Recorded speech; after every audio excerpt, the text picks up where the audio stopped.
인사를 다시 한번 드리겠습니다.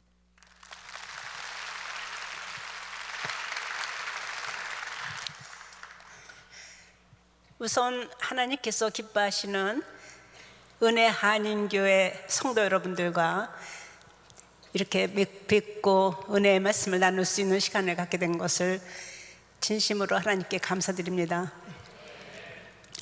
오늘은 한국에서 어버이날입니다. 5월 8일 어버이날인데, 그래서 직장에서나 또는 가정에서 길거리에서 가슴에 카네이션을 달고 다니는 어버이들이 참 많고 그 표정들이 유난히 밝은 그런 날이기도 합니다.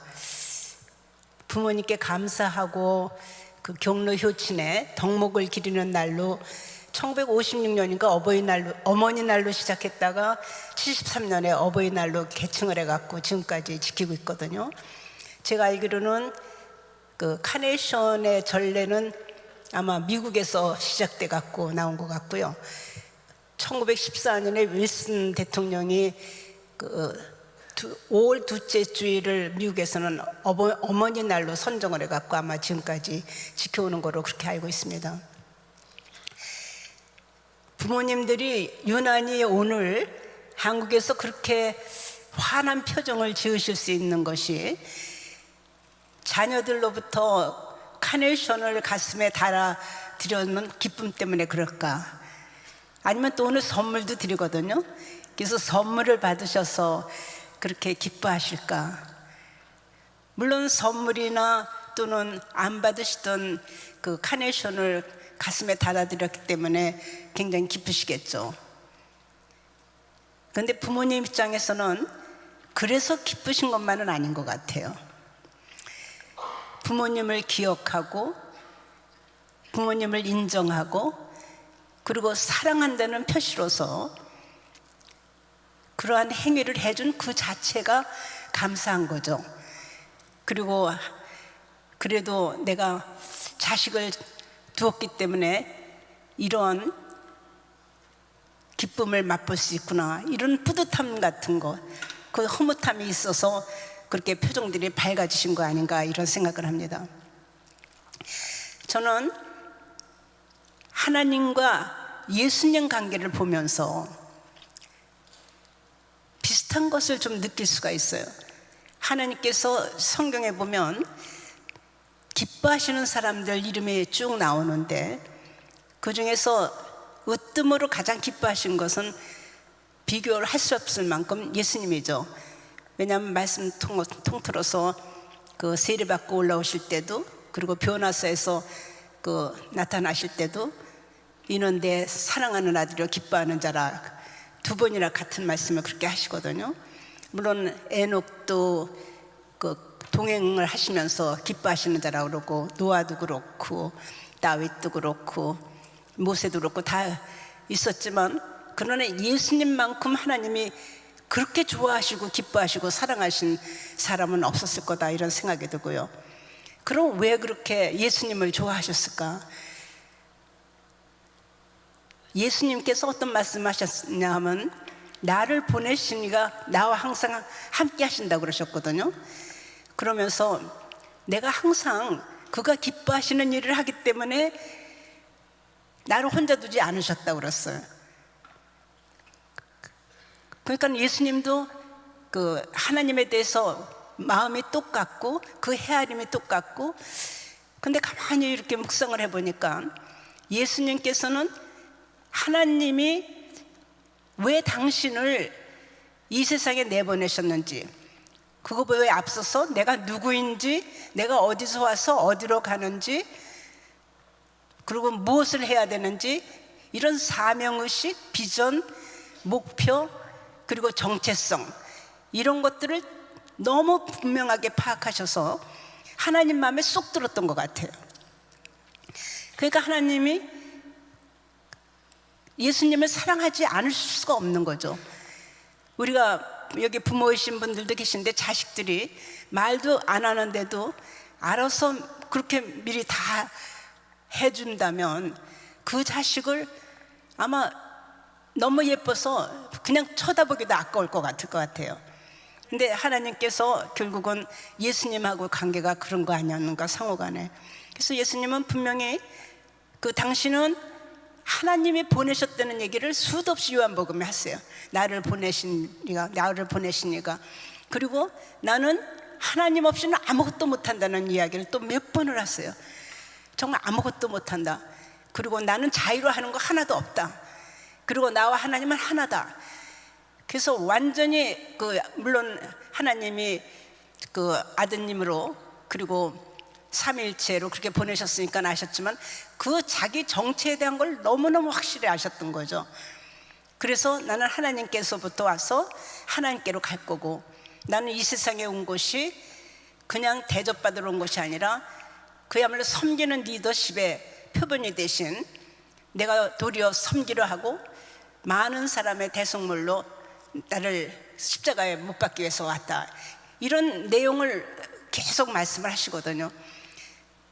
그래서 마지막 순간에도 정말 왜 나를 버리시느냐고 그렇게 막 괴로워하시다가 산에 올라가서 기도하시고 나서 굉장히 담대하게 그리고 담담하게 이제 됐다 이렇게 말씀을 하시면서 결국은 하나님 마음을 헤아리고 내가 짊어져야 될 십자가를 묵묵하게 이렇게 짊어지시는 그 모습을 보여주세요. 사실상 사랑에는 아픔이 같이 따른다고 봅니다. 오늘 말씀처럼 기쁨에는 아픔도 같이 있다고 생각을 해요. 흔히 우리가 하나님이 주시는 비전을 이야기를 하면 만사 형통하는 거로 생각하는데, 사실은 기쁨 속에는 환경과 그리고 상황을 뛰어넘는 그러한 기쁨까지가 같이 들어가는 것이 아닌가, 이런 생각이 듭니다. 그래서 예수님께서 이렇게 모든 세상에 대한 이런 것들을 전부 얘기하실 때 사실 하나님만 바라봤기 때문에, 그리고 하나님 일을 그렇게 처음부터 끝까지 차질 없이 해내실 수 있기 때문에 결국은 하나님은 그렇게 좋아하셨는데, 거기에는 항상 성령님께서 깨우쳐 주시고 인도하시고 하나님이 뜻하시는 길로 인도하신 것이 있었기 때문에 가능하지 않았겠느냐, 이런 생각이 듭니다. 그렇기 때문에 정말 예수님은 기도와 말씀 가운데서 완전히 푹 빠져 사셨을 거다. 그리고 우리 아까 찬양을 했지만 하나님만 바라보며 사시는 가운데 그러한 하나님 마음에 정말 기쁨으로 받아들이고 드릴 수 있는 관계가 되었을 거다, 이런 생각이 듭니다. 제가 최근에 한국에서 모 생명보험회사에서 주최하는 중고등학생들 자원봉사대회 심사위원장을 한 적이 있었어요. 근데 거기에 수상자 후보로 올라온 한 학생 하나가 유난히 눈에 띄는 학생이 있었습니다. 굉장히 밝고 그리고 당차게 그리고 자신 있게 대답하는 태도가 심사위원들을 눈길을 끌었어요. 자기 소개를 하는데 이렇게 합니다. 저는 태어날 때부터 오른팔은 없고 왼팔은 좀 짧게 태어났습니다.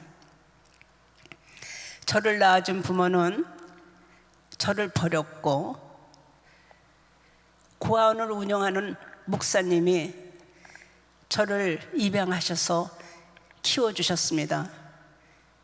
자라면서 고아원에서나 학교에 가서 아이들이 너무 많이 놀림을 받았기 때문에 자살을 할까 하는 생각까지도 했었습니다. 그런데 1년 전부터 아버지를 따라서 봉사활동을 시작했습니다. 이제 저는 제가 왜 살아야 되는지, 무엇을 해야 되는지 의미를 알게 되었습니다. 저도 이 다음 크면 아버지처럼 성경 읽고 묵상하고 암송하고 그리고 사람들 도와주면서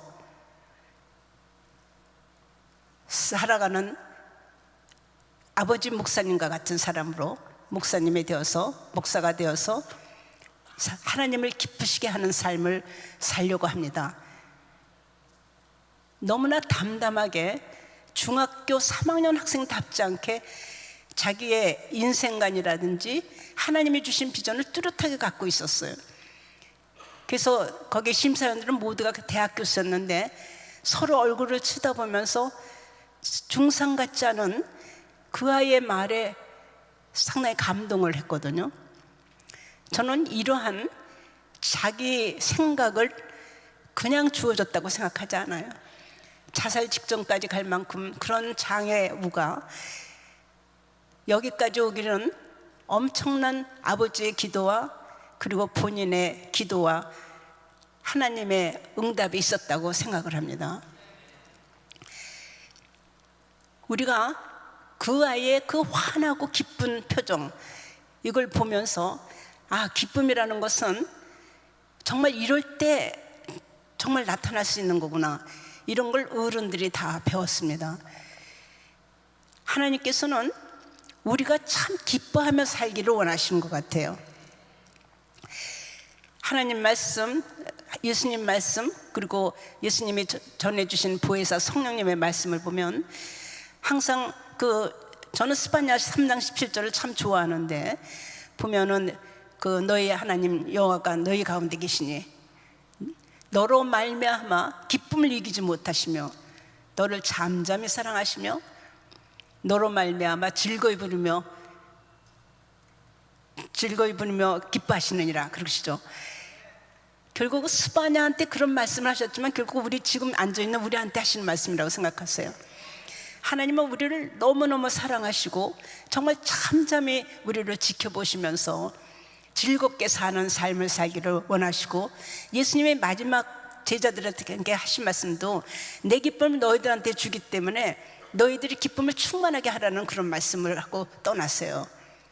또 내가 떠나는데 너무 걱정하지 마라, 나를 다시 볼 텐데 그때는 너희가 기뻐할 것이고 그 기쁨은 아무도 뺏어가지 못한다. 결국 하나님, 예수님, 성령님 모두 기쁨의 삼위일체시기 때문에 우리는 이 세상에 살면서 신앙인이라는 사람들은 모두가 기뻐하며 살라는 지상 명령을 받았다고 봐도 좋을 것 같아요. 사실 기쁨이라는 것이 우리 몸을 굉장히 즐겁게 이렇게 엔돌핀이 돌게 한다고 그래요. 의사들 얘기 들으면 하루 확 웃으면 이틀을 생명 연장이 된대요.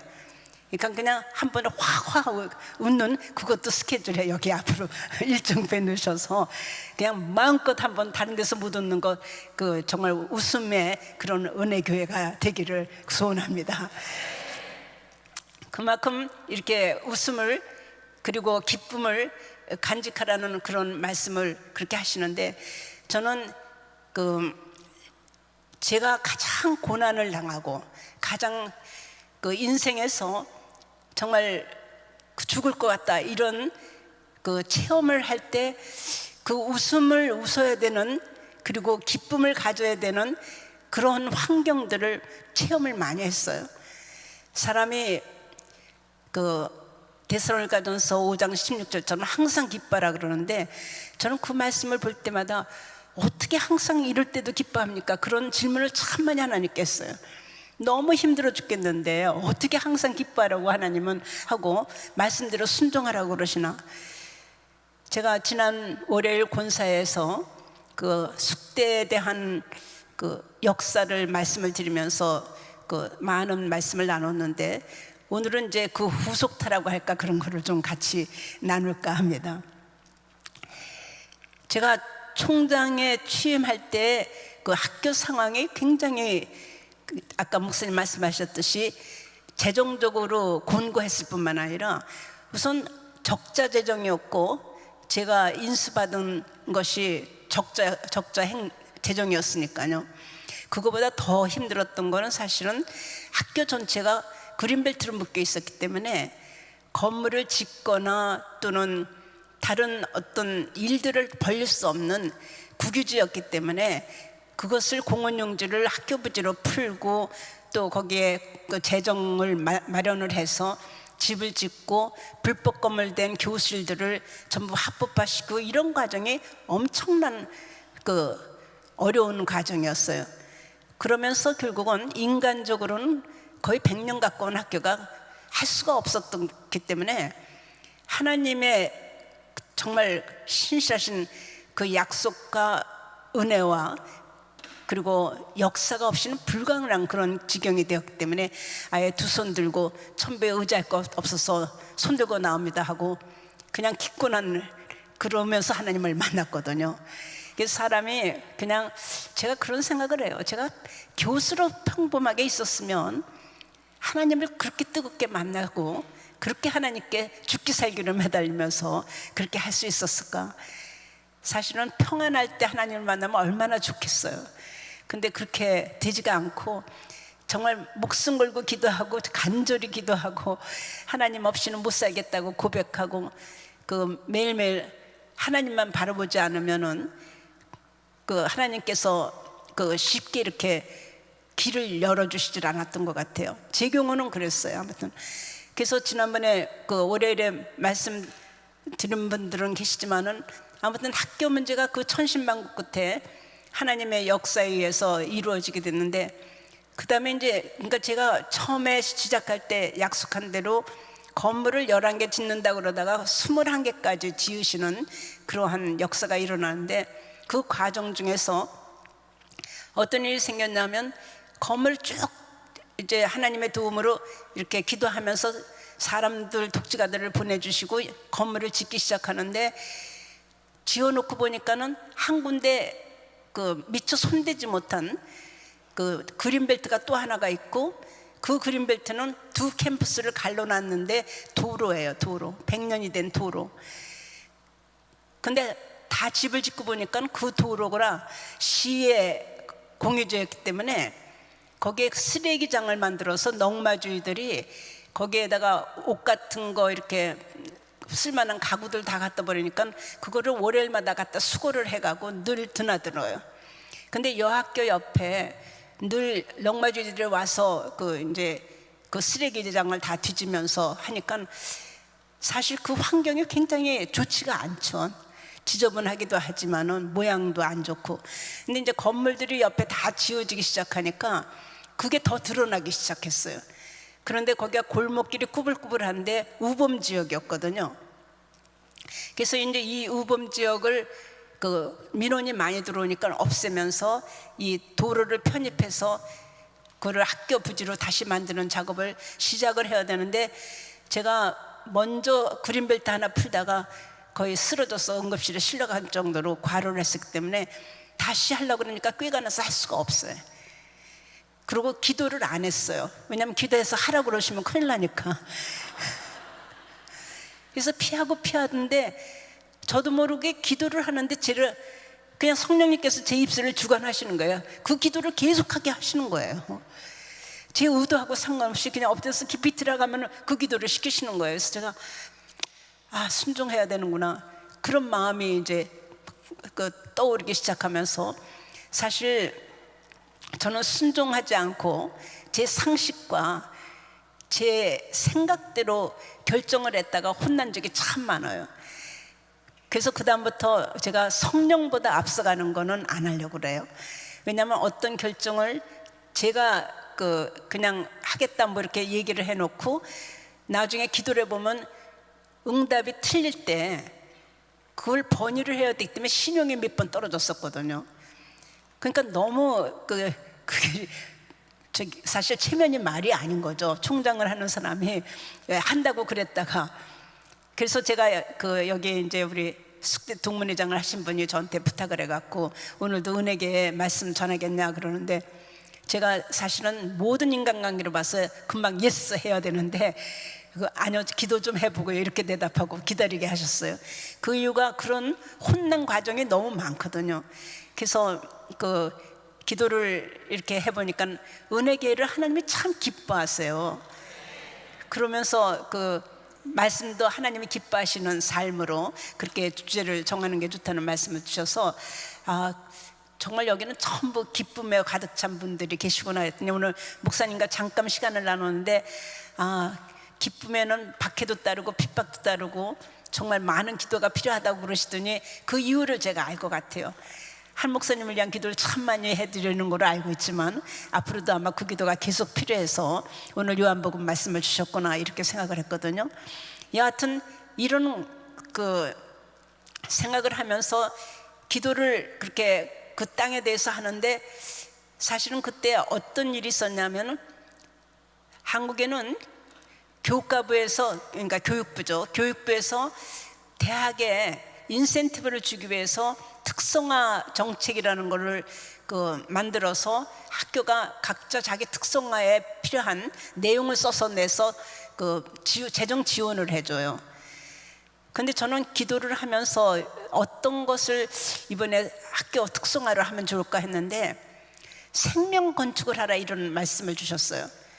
그래서 구체적으로 생명 건축이 뭔가 했더니 제가 그때 집을 한참 외모적인 이런 집을 많이 짓고 있었는데 사람을 키우려는 거구나 이렇게 말씀이 와닿더라고요.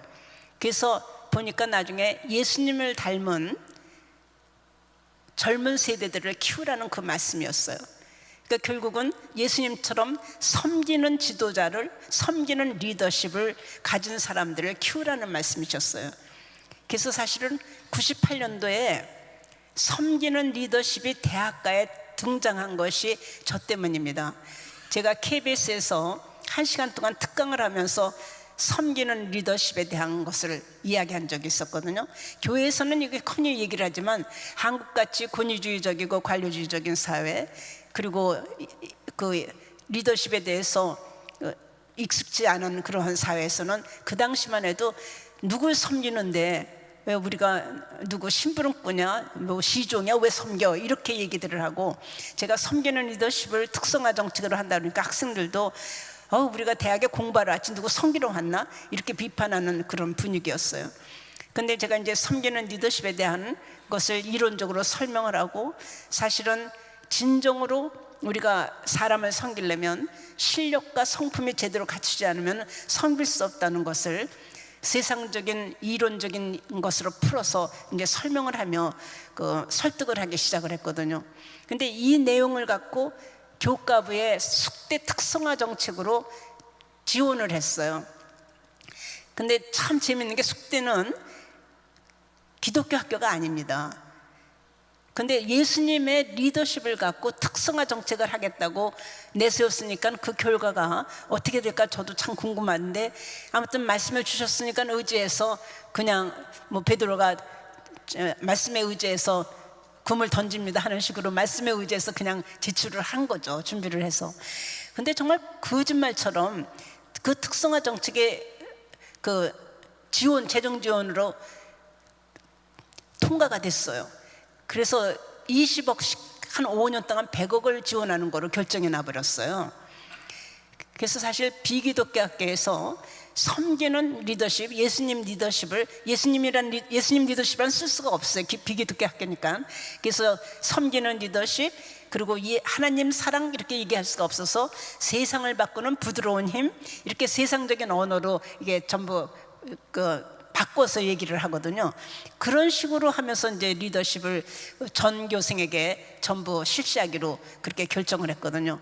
그렇게 되면 무슨 얘기냐면 사람도 리더십 교육을 시켜야 되고요, 시설도 리더십 교육을 할 장소가 있어야 되고, 그 다음에 문화 자체도 섬기는 문화로 바꿔가야 되거든요. 그래야지 특성화로서 그게 성공적으로 지원받는 데 대한 효과 측정이 끝나는 거거든요. 그래서 이제 필요한 것이 지금 이 시설, 리더십 교육을 할 장소가 필요했기 때문에 그때 이제 100주년이 숙대는 가까워서 제가 100주년 기념관을 리더십 개발원으로 만들 작정을 하고 그렇게 시설을 꾸미기 시작을 했던 거예요. 근데 그 리더십 개발원을 세울 땅이 없었기 때문에 그것이 그린벨트로 묶여 있는 중간에 농마주의들이 쓰레기를 뒤지는 그 길거리를 갖다 이제 통합을 두 캠퍼스를 이으면서 도로를 편입하는 그 작업을 시작한 거거든요. 그랬더니 이게 그린벨트 플러스 도로니까 그게 불가능하죠. 그러니까 사람들 되지도 않는 소리 하지 말라고 아예 그냥 전부 외면을 해버리는데 선택이 없었어요. 계속 기도하면 그 기도를 시키셨어. 근데 그게 얼마나 되냐고 우리 시설관리팀에 물어봤더니 한 2,500평이래요 그쪽이. 근데 공원용지를 풀려면 대체 공원용지를 서울시 어디에다 묶어주고 그 다음에 그걸 풀어야 돼요. 그래서 시설팀에다 한번 그냥 물어나 보자, 이거 되지도 않을 거니까. 그러면서 팀장한테 2,500평 정도 서울시에 공원용지 대체할 만한 곳이 있나 좀 알아보세요. 그랬더니 3일 후에 서초동 우면산 밑에 있다는 거예요. 제가 그게 굉장히 감사했는데 가슴이 철렁 내리더라고요. 이거 하라고 그러시는 거구나. 왜냐하면 2,509평이 있대요. 제가 2,500평 알아보랬더니 2,509평. 그러니까 이건 하라는 말씀이잖아요.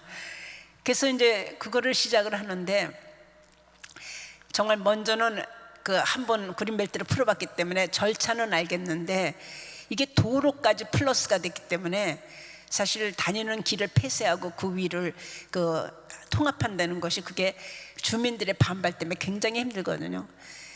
그래서 시작을 했더니 서울시를 이제 설득하는 과정도 그냥 짐작이 되실 거예요. 시의원, 구의원들, 뭐 서울시, 그것도 그렇게 쉬운 일은 아니었지만 제일 힘들었던 것이 동네 주민들이에요. 제가 어떤 청사진을 내세웠냐면, 거기가 우범지역이라고 말씀드렸죠. 교통사고도 나고 아무튼 여러 가지로 깜깜하고 좀 무섭고 좀 그런 지역으로 돼 있었는데, 제가 그것을 환히 불을 밝히면서 꼬불꼬불한 그 골목길을 직선길로 만들고 청사진을 쭉 그려서 설명을 하면서, 분명히 밑엔 도로는 그대로 통과하게 하고 위만 숙대가 갖겠다고 얘기를 한 거예요. 그래서 콘크리트를 올려갖고 층으로 만들어서 위는 두 캠퍼스를 합쳐서 그 위에 콘크리트를 쳐서 100주년 기념관을 세울 땅을 마련을 하고, 그리고 아래는 그대로 도로 지금 다니듯이 더 반듯하게 해서 서울시에 기부 체납을 하는 쪽으로 그렇게 가겠다, 이렇게 얘기를 하는데 그걸 믿는 사람이 하나도 없는 거예요. 특히 동네 사람들은 거기 상가들이 있었는데 그 도로가 폐쇄되면은 손님들이 끊긴다고 그래갖고 매일 꽹과리치며 데모를 총장실 앞에서 하는 거예요. 그리고 그때 제가 제일 유명해졌던 것 같은데, 아파트가 건너편에 하나 있었는데 거기에 계속 총장 물러가라, 그게 프랑카드가 아래부터 위까지 곳곳에 다 붙었었으니까요. 그래서 구청장에 불려가 갖고 1시간 동안 청문회를 주민들한테 다 당하고 설명을 아무리 하고 도면을 보여주고 청사진을 보여주고 이 얘기를 해도 통하지가 않아요. 그래서 거의 맨투맨으로 6개월을 그렇게 신경질을 하면서 힘든 과정을 거쳤는데, 어느 날 보니까는 프랑카드가 다 떨어지고 정리가 됐더라고요. 제가 어떻게 하라고 그러지도 않았는데도. 그래서 이게 어떻게 된 일이라더니, 우리 학생들이 거기 도로 편입 반대 투쟁본부라는 걸 주민들이 세웠는데 거기 가서 굉장한 항의를 했대요. 수시로 드나들면서, 일 잘하는 우리 총장 당신들이 뭔데 나가라고 그러냐, 만약 당신들이 이거 끊어내지 않으면 우리도 당신들의 상품을 하나도 안 사겠다. 거기 상가 주인들이 다 이렇게 모여서 그랬으니까. 근데 학생들이 물건을 안 사면 거기는 학교촌이기 때문에 상점들이 문을 닫아야 형편이거든요. 그래서 그것을 나중에 학생들에 밀려갖고 결국은 투쟁을 그만뒀어요. 근데 저는 약속한 대로 정말 거기에 그대로 건물을 다 이렇게 도로를 해서, 주차 시설이 없었는데 거기에 28면을 주차 시설까지 하게 하고 아주 깨끗이 정리를 했습니다. 앞으로 한국 가시면 그쪽에 가보시면 아시지만 정말 100년 역사된 도로를 편입을 해서 정리하면서, 그 대신 2층에는 콘크리트를 쳐서 그 위에다가 건물을 짓고 100주년 기념관을, 그래서 숙대가 100주년 기념관을 지어서 거기서 행사를 멋있게 했어요. 그리고 거기에 이제 섬기는 리더십, 정말 예수님을 닮은 사람들을 만들어 보고 싶다는 그 커리큘럼을 그곳에서 적용을 해서 계속 교육시설로 지금도 쓰고 있는데, 거짓말같이 100주년 기념관을 짓는데 그 과정에 정말 기도를 많이 해서 그런지 모든 재원이 쉽게 충당이 된 거예요. 사실은 그 땅을 저희는 순명 성교회라는 그 학교를 위한 기도 모임이 있는데 거기서 여리고 작전까지 다 하면서 돌았어요. 그러니까는 성경에 그 기적이 일어나고 되는 거는 다 하는 거예요. 그러니까는 토요일마다 성경대학에 있어서 아침 10시부터 12시까지 그 성경 공부가 끝나고 나면 전부로 거기에 성교 회원들 한 30명이 가요.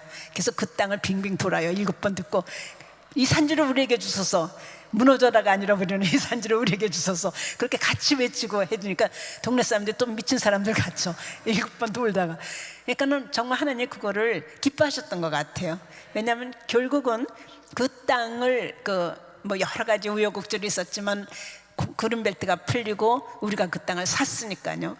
근데 그 사는 것도 참 재밌어요. 왜냐하면 대체공원을 마련하는데 2,509평이 그 서초동에 있다 그러는데 그 강남구 서초구 입대는 땅값이 참 비싼데요. 근데 우리의 돈은 별로 돈이 없었거든요 그때. 그래서 평당 한 50만 원씩 밖에 학교 예산에 짜놓지 않았기 때문에 돈이, 그때는 굉장히 가난할 때니까 돈이 없어서 못한다 이렇게 생각하고 있었는데 평당 200만 원을 달라는 거예요.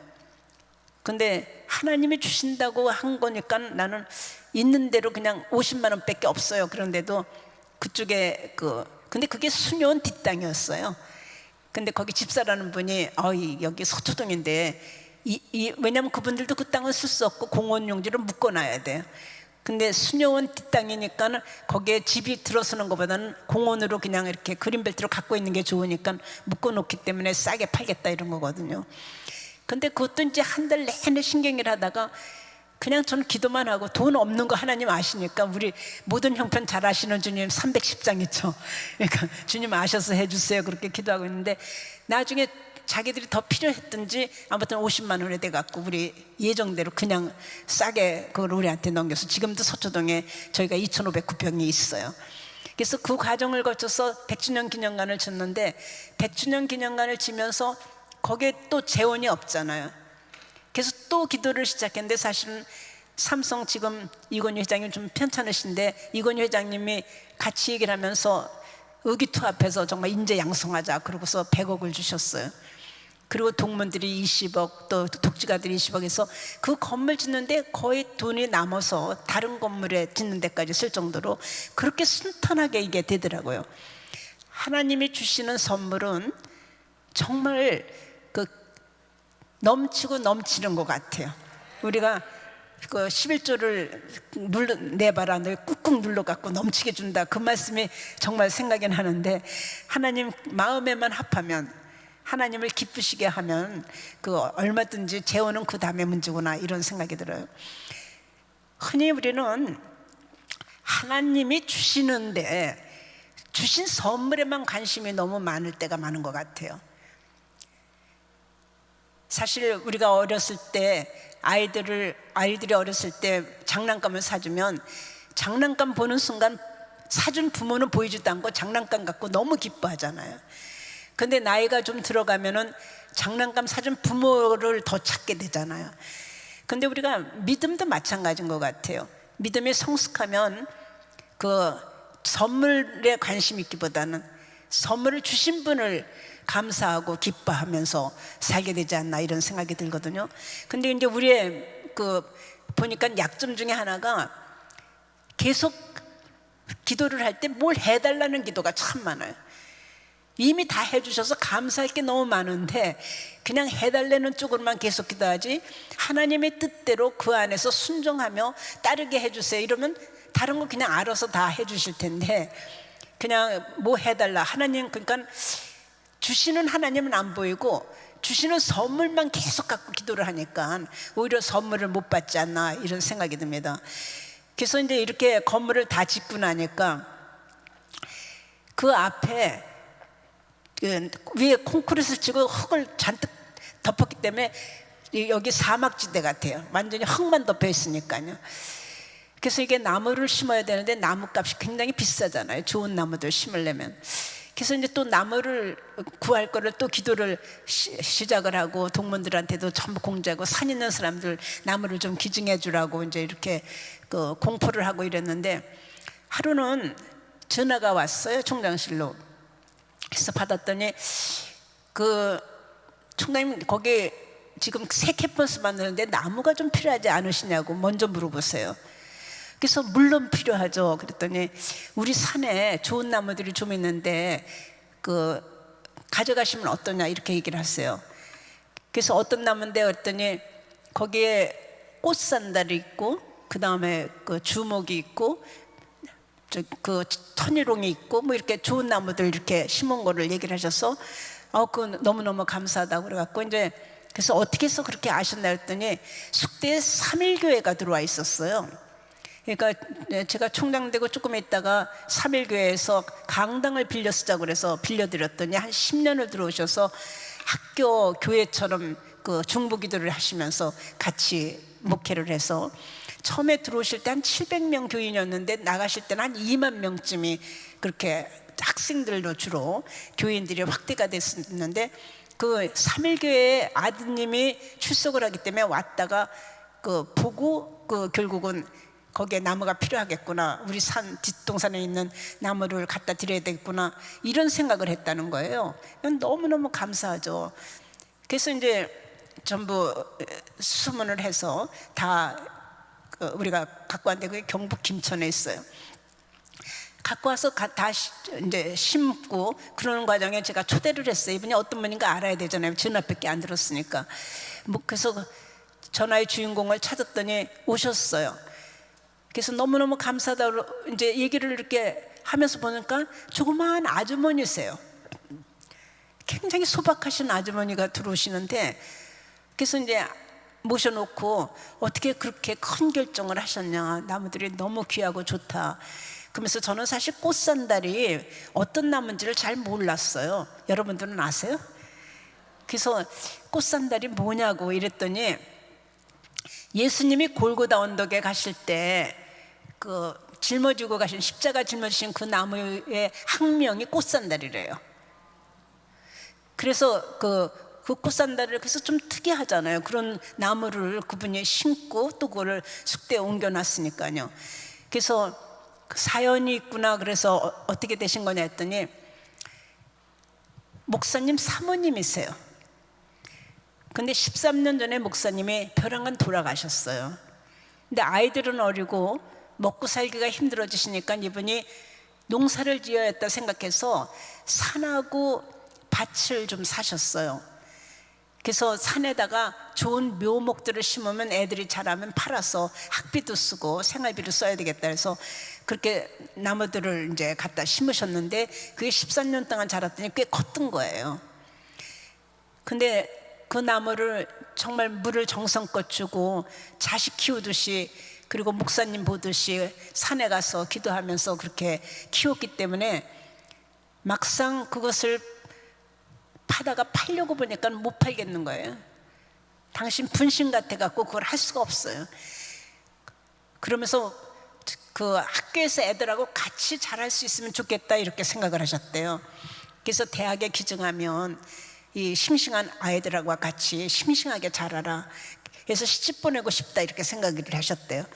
그래서 이제 숙대 그 나무가 필요한 걸 보고 일로 다 온 것이었다 이런 얘기를 하시는데 제가 정말 은혜를 넘어서 너무 감동을 받아갖고 하나님이 이렇게 귀한 나무를 가져다 심게 하시고 하나님 집을 꾸미시는구나 이런 생각이 들더라고요.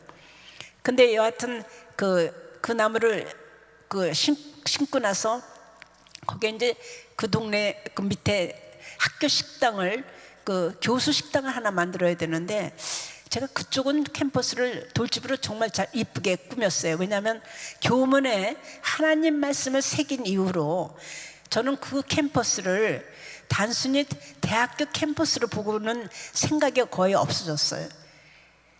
제 생각에는 이거는 성전이다. 이 속에는 말씀의 교문에 네 군데 다 새겨 있으니까 결국은 하나님 말씀은 살아있고 운동력이 있어서 날쌘 그 검처럼 정말 우리의 생각, 골수 이렇게 전부 찔러 쪼개기까지 하신다고 그랬으니까 우리 생각과 마음을 판단하시는 분이 거기에 그렇게 말씀으로 계시다 이렇게 생각이 드니까 그게 저로서는 제 마음으로는 늘 하나님의 말씀을 통과하며 왔다 갔다 하는 그런 집으로 생각이 들었거든요.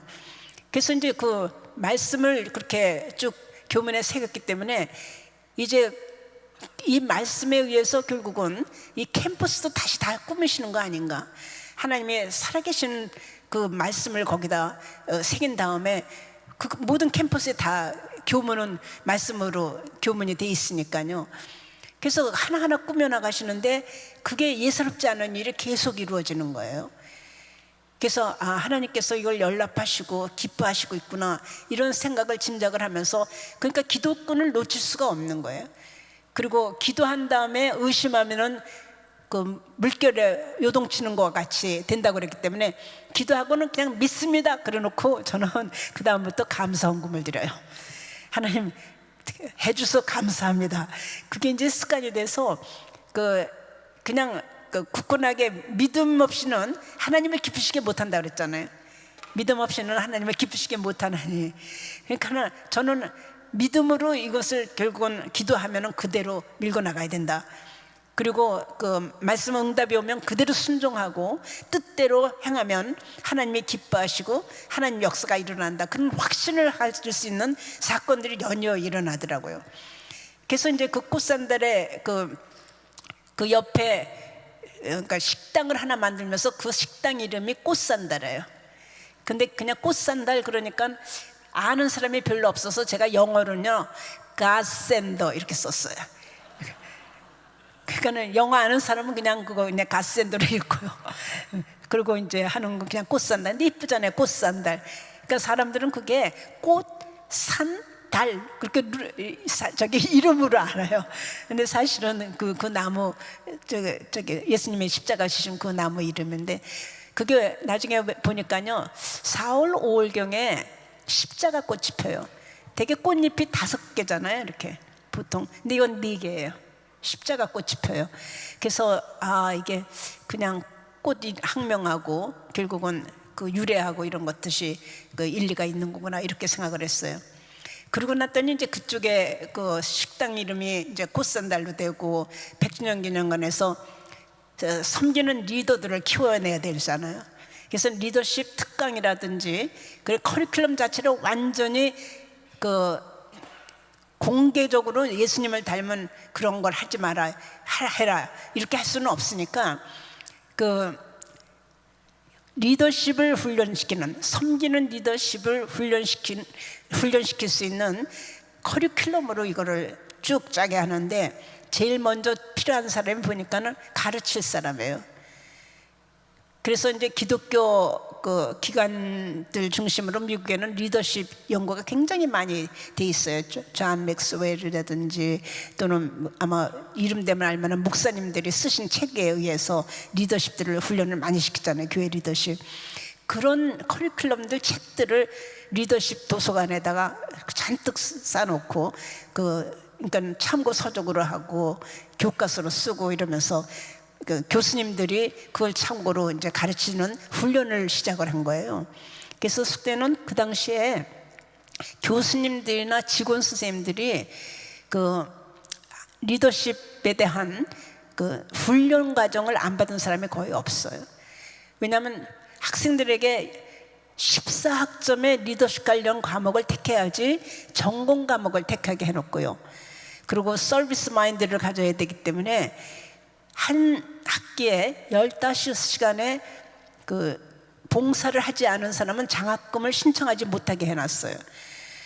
그러다 보니까는 모두가 장학금 받고 싶으니까는 자기도 그 봉사를 하겠다 이렇게 써내고 15시간을 봉사하는 실적을 갖고 와서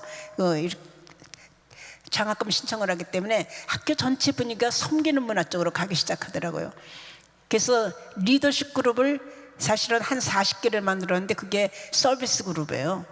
그러니까 학교 일을 하든지 커뮤니티 일을 하든지 아무튼 누구든 돕는 교회에서 뭐 일을 하든지 돕는 일을 하면서 그 실적을 가져오게 해서 그걸로 장학금 신청을 하게 했거든요. 사실은 그러면서 제가 무슨 걸 하냐면 멘토링 시스템을 한국에 도입을 합니다. 그래서 그 사람들을 단순히 지식만 이렇게 키울 것이 아니라 인성을 키우는 교육, 그리고 그러한 인성이나 지혜나 경험이 있는 CEO들을 동원을 해서 결국은 학생들을 직접 현장에서 그 배우지 못하는 것들을 배울 수 있는 그런 기회를 하는 것까지 리더십 특강 교육을 시키기 시작하거든요. 이게 학교에 굉장한 변화를 많이 일으켰던 것 같아요. 왜냐하면 제가 미국에 총장 때 참 여러 번 왔는데 그때마다 자매 결혼 학교를 선택을 할 때 가능한 한 크리스찬 학교들을 많이 선택을 했어요. 여기 보면 아직도 미국 대학에는 이렇게 조그마한 대학들이 그러한 그 전통과 그리고 믿음을 갖고 있는 그런 학교들이 있어요. 그래서 그 학교들을 선택을 해서, 왜냐하면 우리 학생들을 교환학생으로 보내야 되는데 1년 동안 거기 가서 그래도 하나님을 영접하는 기회가 된다든지 그 문화라도 몸에 배워서 오면은 긍정적인 효과가 나타날 것 같아요. 그래서 학생들한테도 가능한 한 교환학생으로 갈 때 그런 조그마한 대학에, 그리고 그 크리스찬 대학에 가서 공부할 수 있는 기회를 마련하고, 해외 탐방 다니는 걸 마련해 갖고 해외 안목을, 글로벌 시각을 좀 가질 수 있도록 넓혀주는 작업도 하고, 또 이제 5월 15일이면 한국에서는 스승의 날이거든요.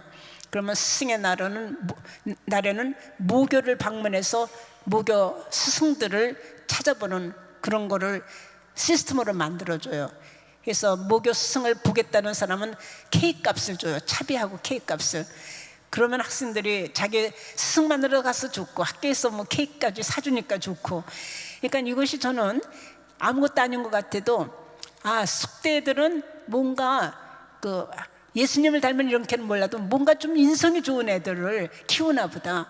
그것이 왜 그러는데, 그러면은 그래도 그 학교는 무슨 섬기는 리더십 때문에 아마 애들이 섬기는 거를 그 재학 중에 배우게 하나 봐. 이런 소문이 좀 났으면 좋겠다는 생각이 들었어요. 그랬더니 아이들이 처음에 그 제가 총장 됐을 때 설문조사를 해보니까 학생 기록부에 의하면은 한 10% 정도가 크리스찬이라고 이렇게 썼는데, 제가 은퇴할 2008년 8월에는 그 한 30% 정도가 거의 이렇게 올라갔어요. 그러니까 그만큼 그 학생들이 변화한 것도 있겠지만, 또 하나는 크리스찬 부모들이 숙대로 안심하고 보내시는 거죠. 그리고 교수들도 거의 은퇴할 때쯤 한 50% 정도가 크리스찬 교수들이세요. 제가 절대로 그 종교를 내세워서 사람 뽑을 수 없거든요. 그런데 그런 분들이, 좋은 분들이 모여들더라고요. 그래서 이것이 섬기는 문화를 만드는데 굉장한 긍정적인 효과를 가져오고, 또한 그 칭찬하고 격려하는 문화가 나타나기 시작하더라고요. 저희가 이렇게 같이 이야기를 할 때 가능한 한 부정적인 언사는 쓰지 말자고 그랬어요.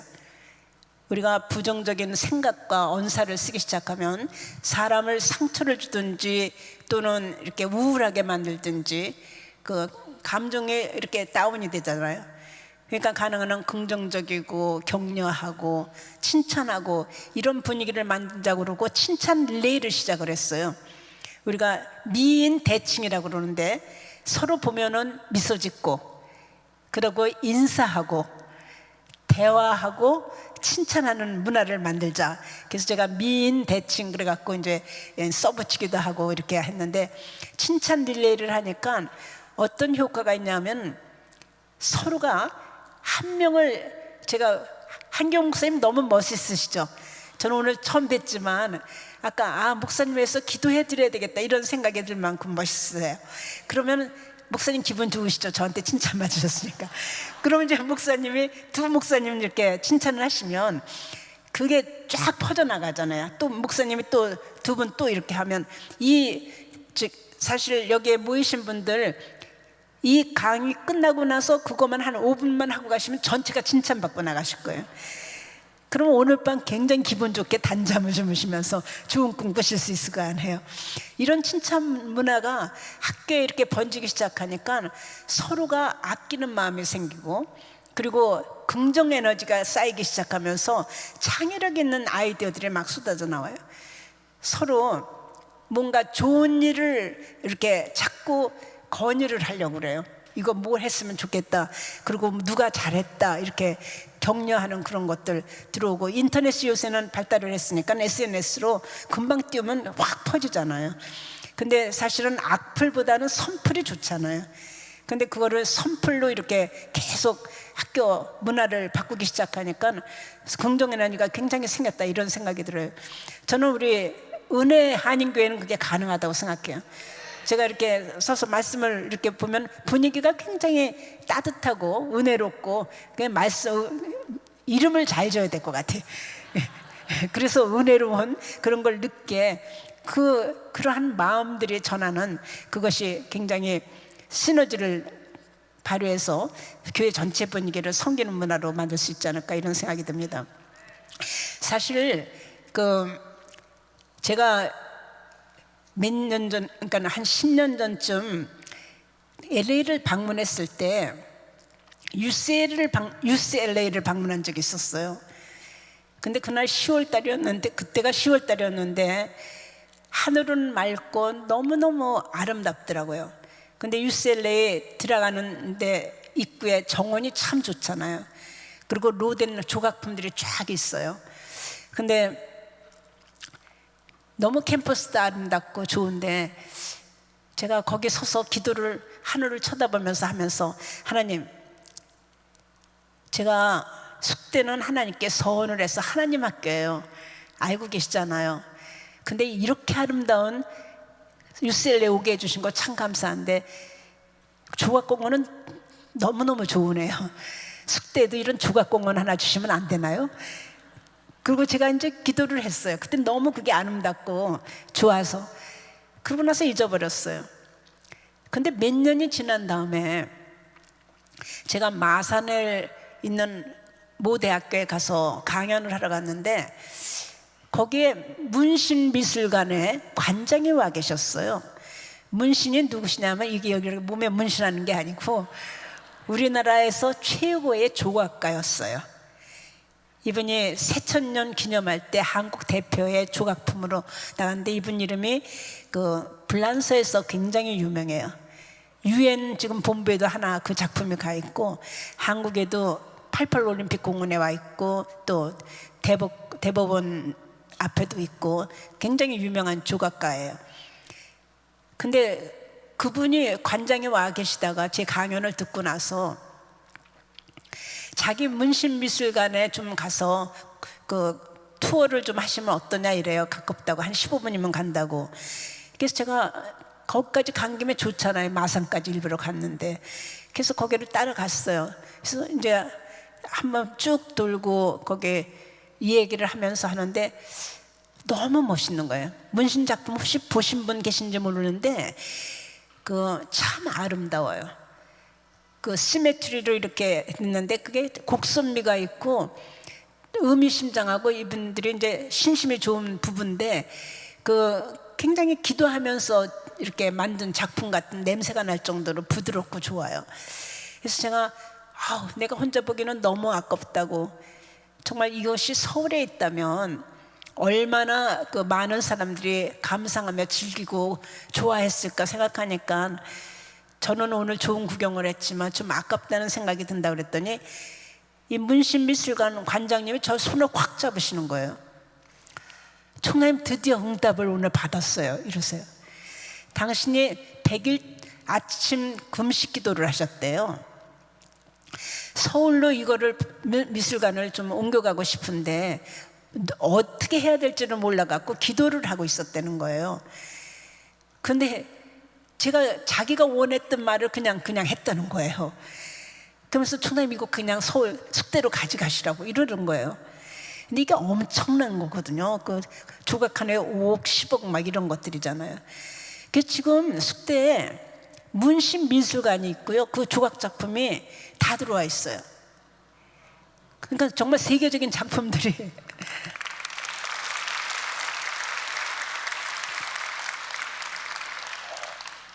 저는 사실 기도하고 잊어버렸어요. 그게 몇 년 전이었기 때문에 유셀레에서 그냥 너무 좋아서 하나님 그러고 말씀을 나눴을 뿐인데, 하나님은 기억력도 좋으시고 절대로 안 잊어버리세요. 기도하면 땅에 떨어지는 게 없구나 제가 그래갖고 하나님께 정말 너무너무 감사해서, 그거는 어떻게 표현을 할 수가 없더라고요. 그 얘기를 하는데, 그분도 하나님 역사 응답했어요. 저 그러는데 제가 그때서야 내가 기도했었지 참, 그러고 기억을 해냈다니까요.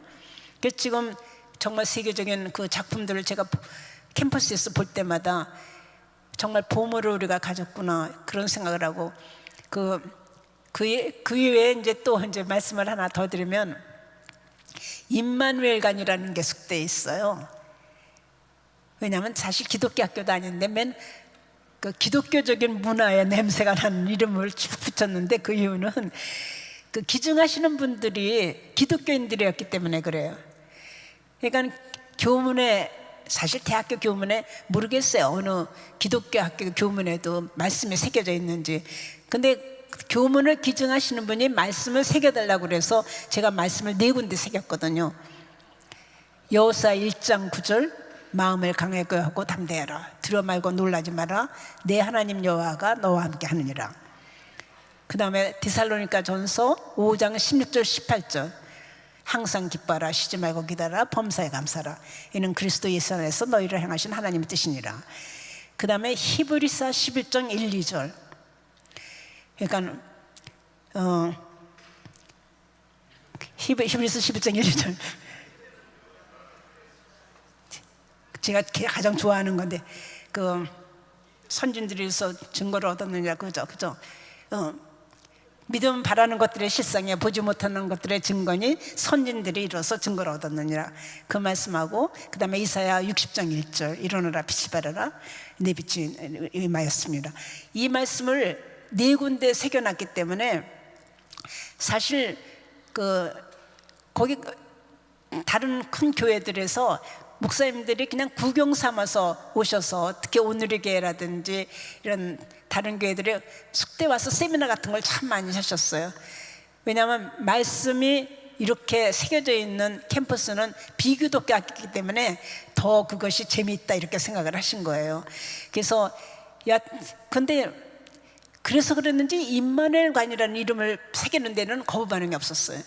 사실 교훈의 말씀 새길 때는 상당한 논쟁이 있었거든요. 어떻게 비교독교 학교의 교문에 말씀을 새기느냐 해갖고, 참 그야말로 하나님을 기쁘시게 하는데 핍박과 환란 속에서 살아야 되는 게 참 많아요. 근데 그것을 상황을 보지 않고, 그럴 때는요 사람 이야기 듣지 않고 상황 보지 않고 뛰어넘어서 하나님만 바라봐야 돼요. 그리고 그야말로 들리지 않을 정도로 기도에 집중을 해야 될 것 같아요. 그러면은 그게 어느새 지나가더라고요. 임마누엘관은 사실은 숙대에 건물들을 돌집으로 지으려는 생각이 없었는데, 없는 게 아니라 못했었죠. 돈이 너무 많이 드니까. 근데 IMF 덕을 본 거예요. 다른 사람한테 들으면 혼날 얘기인데 IMF 덕을 봤다 그러면, 왜냐하면 IMF 때는 건물을 짓는 사람들이 없었어요.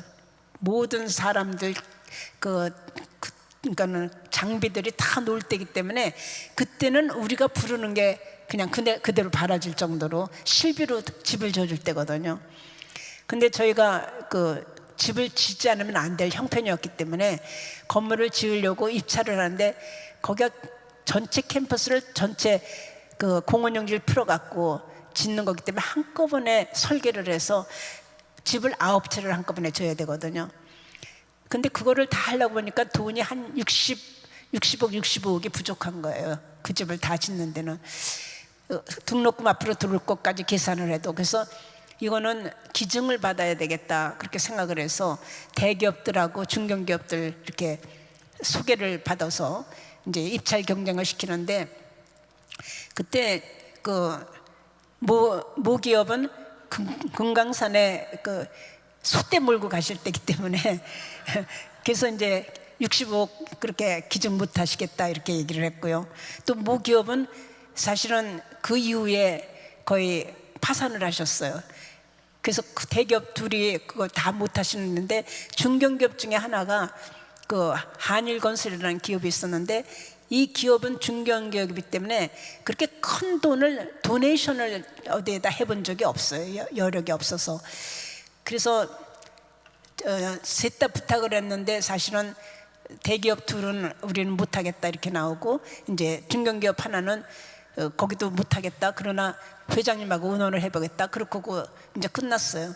근데 내일 이사회인데 이제 내일 아침까지 저한테 통지를 해주지 않으면은 결국은 65억이 부족한 대로 시작을 하고 또 모금을 하든지 다른 방법을 강구할 수밖에 없다 이렇게 생각을 했는데, 그 다음날 아침 9시에 출근을 하니까 저한테 전화를 하셨어요.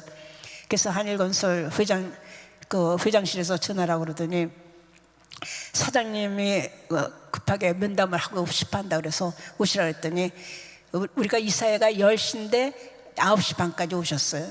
근데 이분이 들어오시면서 얼굴이 화나 갖고 들어오세요. 총장실 이렇게 접근실에 들어가니까. 그러면서 총장님은 그런데 목소리가 이렇게 떴어요. 그래서 네, 무슨 좋은 일 있었더니 네, 좋죠. 회장님이 그 총장님 그 건물 그게 연주홀인데 연주홀 지어드리래요. 65억 기증하시겠답니다. 이렇게 얘기를 하시는 거예요. 그래서 어떤 일이세요? 그랬더니 부도 났다고 생각했던 어음이 IMF 때는 전부 부도가 나고 그랬거든요. 100억이 들어왔다는 거예요. 현금으로. 그것도. 그러는 바람에 이 회장님 부르더니 분명히 그 이경수 총장 지금 엎드려서 기도하고 있나 보다. 우리가 그 덕을 봤으니 그냥 가서 65억 드린다고 그러고 와라. 그래서 급하게 왔다는 거예요. 저는 정말 전율 느끼지 않으세요?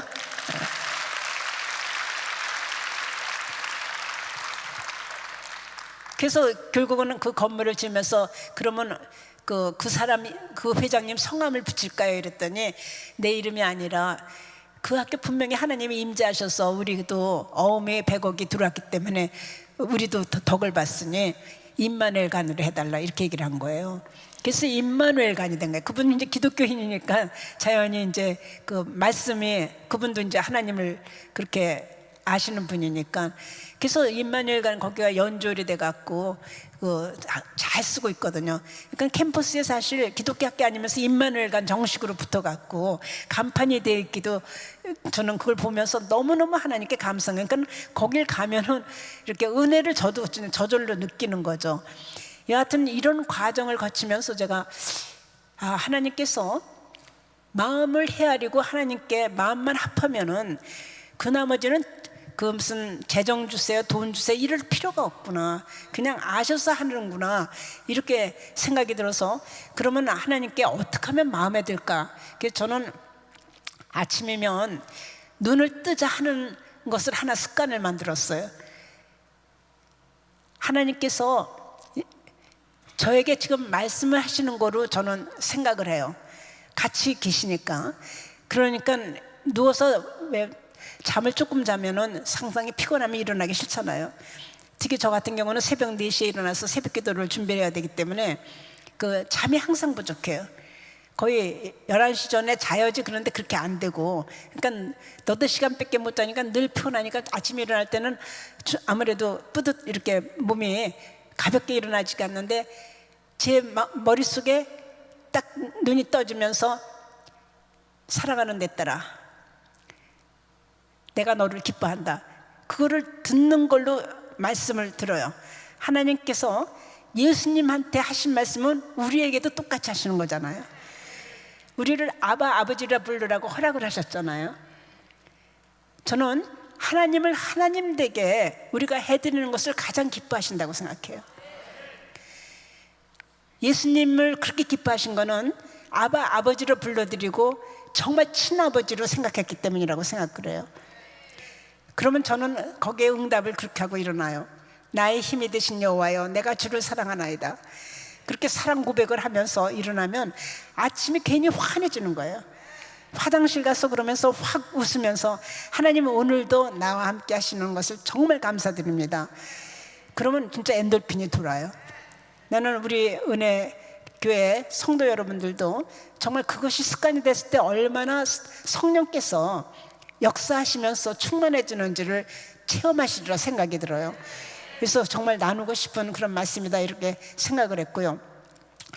하나님께서 우리에게 이런 말씀을 이렇게 하시고 계시구나. 그런데 저는 살아계신 하나님이신데, 동행하시는 하나님이시고 매 순간 함께 하시면서 하나님 사랑을 나타내 주시고 정말 십자가의 사랑을 계속 상기시켜 주시고 부활 생명에 생기를 불어넣어 주시는 분한테 무엇을 해야 되나.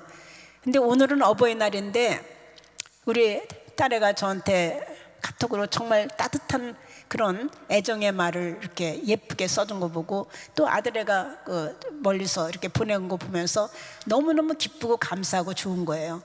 그래서 외우다시피 그걸 몇 번을 읽는 거예요. 저는 하나님 마음도 그러시리라 생각해요. 우리가 하나님을 사랑해요, 하나님을 좋아해요, 하나님 정말 하나님 뜻대로 살고 싶어요, 순종하고 싶어요, 뭐 이러고 그러면 하나님 그걸 굉장히 기뻐하실 것 같아요. 그래서 오늘은 제가 하나님께 편지를 썼어요. 저는 부모님이 다 돌아가셨거든요. 대학원 2학년 때 아버님이 돌아가셨는데, 육신의 아버님이 돌아가시고 나니까 혹시 아버님 안 계신 분 계실지 모르지만 상당히 허전하고 슬프고 아프잖아요. 근데 아버지라고 부를 수 있는 분이 안 계시니까요.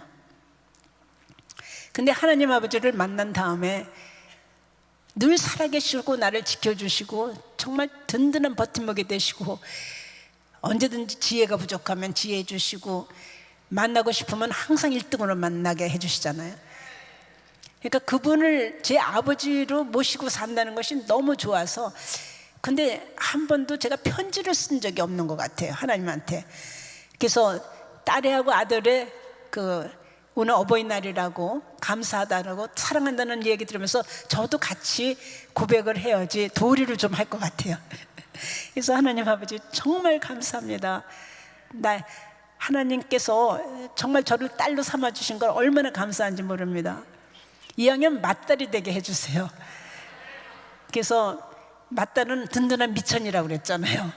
그러니까 정말 미천이 돼서 하나님을 증거하고 하나님께 감사하고 하나님을 사랑하는 그 모습대로 끝까지 살아갈 수 있도록 인도하여 주시옵소서. 이제 이런 기도 겸 편지 겸 뭐 이런 내용으로 이제 쭉 써나가면서 제가 하면서 막 성령 충만해지는 거예요.